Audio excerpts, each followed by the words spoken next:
नमस्कार दोस्तों, एक बार फिर से स्वागत है the art of being happy की सीरीज में। ये ऐसे टॉपिक जो छूटे हुए हैं जिनको मैं कवर कर रहा हूँ, जो न केवल आपके पर एग्जाम के पॉइंट ऑफ व्यू से इम्पोर्टेंट है, जबकि ये पर्सनल लाइफ में भी आपकी बॉडी को, आपके मेंटल लेवल को, हर चीज को इम्प्रूव करने के लिए बहुत ही बेस्ट चीजें हैं।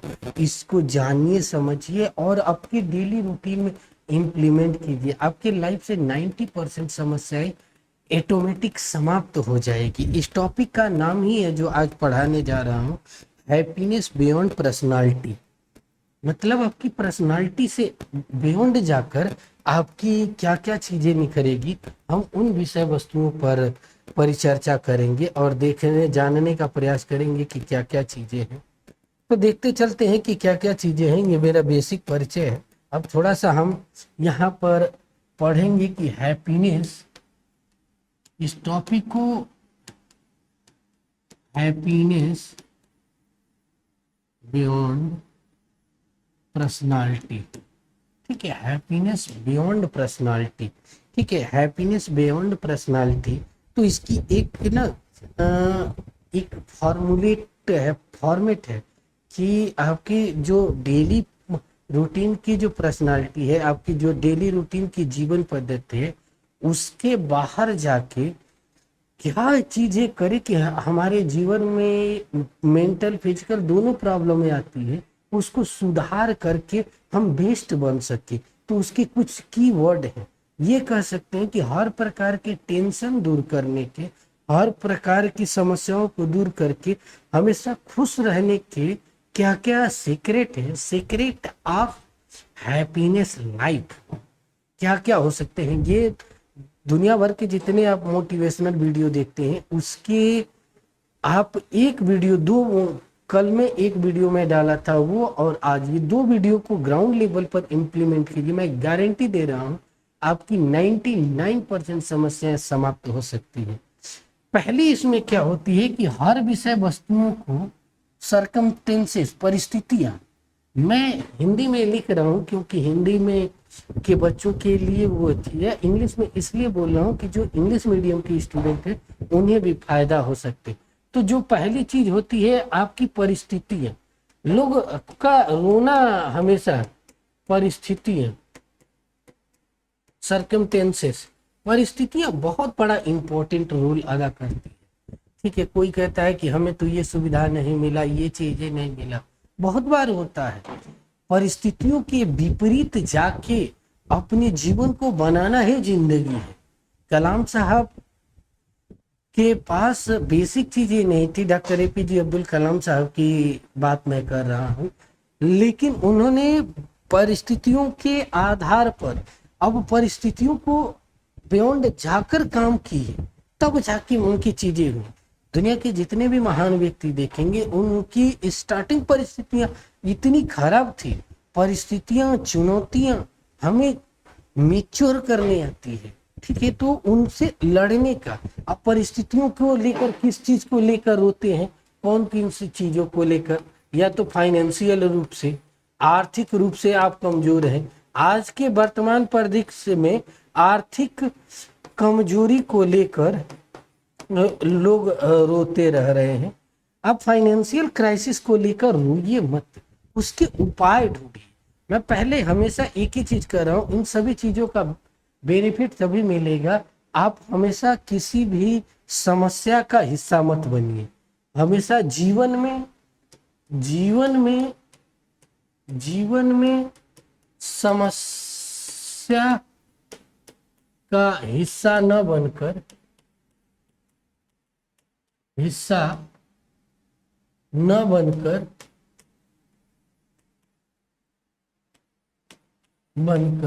समाधान का हिस्सा बनने का सोचिए।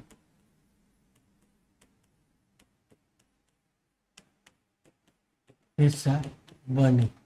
जीवन की हर चीजों में कोई भी काम शुरू करेंगे, ऑटोमेटिक रास्ते निकल जाते हैं। बहुत से लोगों के आप देखेंगे, जितने भी लेखक हुए, जितने भी महान व्यक्ति हैं, उनकी फाइनेंशियल क्राइसिस रही, लेकिन फाइनेंशियल क्राइसिस होने के बावजूद भी उन्होंने उसमें से समाधान निकाला कि किस तरीके से मैनेज करे। कोरोना का पीरियड बहुतों को अरबपति बना दिया, क्योंकि उस समय फाइनेंशियल की क्राइसिस थी, लेकिन उसके विपरीत जो के बियॉन्ड जाकर लोगों ने काम किया और काम करने के बाद ही निखार होता है। इसकी दूसरी चीजें हैं स्ट्रेस। आज के बच्चों में ज्यादा से ज्यादा दिखाई देता है स्ट्रेस। मैंने पिछले वीडियो में बताया भी है कि स्ट्रेस दो प्रकार के होते हैं, पॉजिटिव स्ट्रेस और दूसरा होता है निगेटिव स्ट्रेस। तो देखो, अब ये स्ट्रेस दो प्रकार के हो सकते हैं यहाँ पर, फिजिकल स्ट्रेस और सेकेंड मेंटल स्ट्रेस। इस पॉजिटिव स्ट्रेस लेना जरूरी है। आप देखते हैं कि साल भर जो पढ़ते हैं वो याद नहीं होता है, लेकिन एग्जाम के समय में 2 दिन 4 दिन में पूरा का पूरा सिलेबस तैयार हो जाता है। तो पॉजिटिव स्ट्रेस लेना शुरू, निगेटिव स्ट्रेस की परिस्थितियों से निकलने का प्रयास कीजिए, और ये तभी होगा जब हम ज्यादा से ज्यादा समस्या कैसे नहीं समाधान का हिस्सा बनेंगे, तब ये परफेक्ट होगा। तो इन चीजों को डिटेल पढ़ना होगा। तो इस पे प्रीवियस ईयर में वीडियो बनाए हैं और यहाँ से क्वेश्चन भी पूछा जाएगा, ठीक है। तो इसे प्लीज ध्यान से रखें, प्लीज इस चीजों को ध्यान से रखें, ठीक है। तब जाकर हर चीजों को विधिवत आप लोगों की लाइफ में हर चीज बदल सकता है। दूसरी होती है एजुकेशन, दूसरी जो सबसे इम्पोर्टेंट है एजुकेशन। आप अपनी शिक्षा प्रोसेस को, शिक्षा को ग्रहण कीजिए, ठीक है। जब तक आप एजुकेटेड होते हैं तो आपको ना सही गलत की डिसीजन लेने की क्षमता, स्किल बढ़ जाती है। तो कोशिश कीजिए, you should try to develop your communication skill, educational skill and practical skill, then you can improve decision of making. Then you should try to understand the value of education according to बाबा साहब अम्बेडकर। बाबा साहब अम्बेडकर ने यही कहा था कि शिक्षा वो शेरनी का दूध है जिसे संपूर्ण समाज में अपने आधिपत्य को स्थापित कर सकते हो। इस तरीके का कोटेशन था। तो शिक्षा को आपको ग्रहण करना पड़ेगा। Education gives a lot of opportunity in your life. Then you should try to understand importance of education in modern time, because social sites are very disturbance things in your educational life and everything. Then you third चीज क्या है जो सबसे अधिक important होती है, उसको हमें करने की जरूरत है, एम्प्लॉयमेंट। इसको हिंदी में लिख देते हैं रोजगार।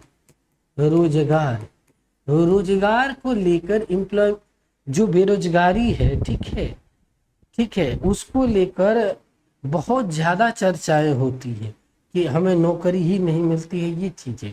तो जब भी जो हमारी जो प्रोसेस होती है पढ़ने की, वो हमेशा क्या नौकर बनाती है। तो नौकर ना बनिए, मालिक बनिए, कि हम कुछ क्रिएटिव क्या करें। ये तभी सुधरेगी जब आप क्रिएटिव होंगे। क्रिएटिव बनिए, कुछ नया करने का प्रयास कीजिए, अपने सब्जेक्ट पर अपनी लाइफ को क्रिएटिव के रूप में निखारिए, ऑटोमेटिक सुधर जाएगी। उसके बाद आता है आजकल के समय में बहुत ज्यादा टेंशन लेके जो चल रहे हैं लोग, शादीशुदा लाइफ को लेकर, मैरिज लाइफ को, ठीक है, वैवाहिक जीवन को लेकर, जीवन को लेकर बहुत लोग में इस सारे के सारे 80% टेंशन का आधार क्या आ रहा है। एक तो शादीशुदा लोग, एक तो ऐसी है जो शादी शुदा लोग हैं वो, और दूसरा है जो तलाकशुदा है, डाइवोर्स ले चुके हैं। ये भी फ्रस्ट्रेट है और ये भी फ्रस्ट्रेट है। तो क्यों फ्रस्ट्रेट है? क्योंकि इनके बीच ना बैलेंस बनाने की जरूरत है, ठीक है। शादी बंधन की चीजें हैं जो दोनों लोगों के आपसी अंडरस्टैंडिंग और एक दूसरे के रिस्पेक्ट पर डिपेंडेंट होती है, तो जाकर बैलेंस होगी। आज ज्यादातर चीजें क्यों शादीशुदा जीवन तलाक के तरफ बढ़ रही है? 2020 के जो कोरोना पीरियड है उसके बाद इसकी चीजों में बहुत ज्यादा इजाफा हुआ है। इसके कई कारण हो सकते हैं जो मुझे देखने को समझ में आए। पहला कि एक दूसरे के ऊपर रिस्पेक्ट न होना, दूसरी डाउट होना। ये मोबाइल का दौर है, ठीक है, ये सबसे अधिक खतरनाक हुआ है, सबसे अधिक शादियां टूटी है। तीसरी जो चीज हमें जो समझ में आई है, हम किसी से कम है क्या, मैं उससे कम हूं क्या, मेल हो चाहे फीमेल, मैं दोनों को कहता हूं कि एक दूसरे के साथ अंडरस्टैंडिंग बना के चलिए, एक दूसरे की जरूरत बनिए, हम सफर बनिए।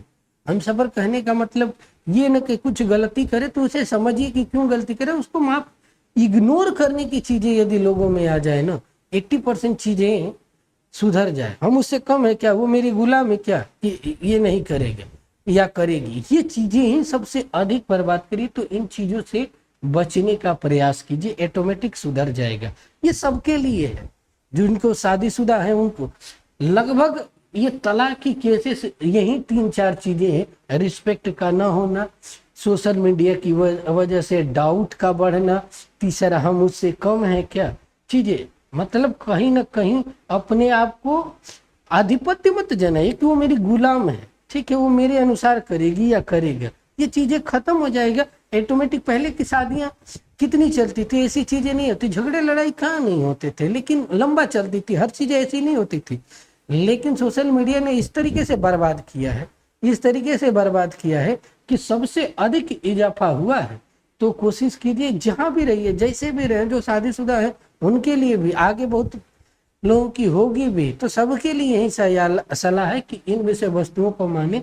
और आपकी जो मूल पर्सनालिटी है, ये उसके बियॉन्ड जाकर काम करने की जरूरत है, जिससे सोसाइटी में एक इक्वलिटी और रिस्पेक्टफुली इथिकल आधार पर सोसाइटी का निर्माण हो सके, बैलेंस सोसाइटी का निर्माण हो सके। तीसरी चीजें आती है डेमोग्राफिक, भौगोलिक, डेमोग्राफिक डिविडेंड, ठीक है, भौगोलिक विषय वस्तुएं। तो मैंने इसको प्रीवियस लेक्चर में इसके हर आयाम को पूरी की पूरी दुनिया से आधार पर इस तरीके से बनाकर बताया है कि किस तरीके से टेम्परेचर के बढ़ने से, प्रेशर की चीज़ों से कहाँ पर प्रोडक्टिविटी ज़्यादा उत्पन्न होगी, क्यों हैप्पीनेस इंडेक्स में ये कंट्री खुशहाल है, कितने जितने भ्रष्टाचार हैं ये इक्वेटर की चीज़ों के आसपास ही क्यों दिखते हैं। तो ये सारे रीजन आप वहां पर देखिए, इसको रिपीट करना मुझे उचित नहीं लग रहा है। और नेक्स्ट और लास्ट है social activity. Social activity, social activity, सामाजिक कार्य। सोशल एक्टिविटी एक ऐसी चीज है जो आपको सोसाइटी से जोड़ने का प्रयास करती है, ठीक है। सोसाइटी के जोड़ने से पहले आपके फैमिली के साथ आपके क्या रिलेशन है उस पर काम कीजिए, आपके पड़ोसी के साथ क्या रिलेशन है उस पर काम कीजिए, ठीक है। उसके बाद आपके समाज में क्या, सोसाइटी में क्या जरूरी है उस पर काम कीजिए। थोड़े से लालच छोड़िए दूसरे के, और सबके पीछे आंतरिक संतोष रखिए। Happiness is internal satisfaction things. According to Indian philosophy, according to Indian culture, happiness is an internal satisfaction, not an external satisfaction. Everything, the meaning of happiness is totally converted into Western philosophy या Western thinkers in modern time. Then सबसे बड़ी चीजों की problem इसी वजह से हो रही है कि हमने अपनी सोच को वेस्टर्न की चीजों के अनुसार, हम हर चीजों को लॉजिक रूप से नहीं सोचते हैं, मतलब दिखावा के चक्कर में बर्बाद हो रहे हैं। बाहर के लोग क्या कर रहे हैं हम उसी के देखे चीजें, उसको समझो ना कि क्यों जरूरत है, लॉजिकल वे में उसकी क्या इंपॉर्टेंस है। नहीं, हम उसको अंधाधुंध अनुकरण कर रहे हैं जो बर्बादी का सबसे बड़ा कारण है। तो इन चीजों पे कंट्रोल करने की जरूरत है। ये हैप्पीनेस बियॉन्ड जाकर पर्सनल की खुशियों से बियॉन्ड जाकर पर्सनालिटी को कैसे डेवलप किया जाए, इसके लिए ये 8 एलिमेंट थे जो आपके पूरे के पूरे लाइफ के सारे प्रकार के स्ट्रेस को निगेटिव स्ट्रेस हम कह सकते हैं, निगेटिव स्ट्रेस को समाप्त कर सकती है और आपकी पूरी की पूरी लाइफ में एक संतुलन बैलेंस की जिंदगी आ सकती है जो परफेक्ट लाइफ की तरफ जाती है। सारे स्टूडेंटों से मैं यही कहूँगा कि इस आधार पर आप हर एक्टिविटी को आप सुधारिए और अपनी पर्सनालिटी को मोबिलाइज करके कोशिश कीजिए डायनामिक पर्सनालिटी हो और वो लिबरल होनी चाहिए, ठीक है, जिससे आप पूरी सोसाइटी में लोगों के साथ घुल मिल सके, अच्छे से जी सके बिना टेंशन का। तो इस लेक्चर में यहीं तक। आप सभी को बहुत बहुत धन्यवाद। वीडियो को लाइक शेयर और चैनल को सब्सक्राइब करना ना भूले। Thank you so much.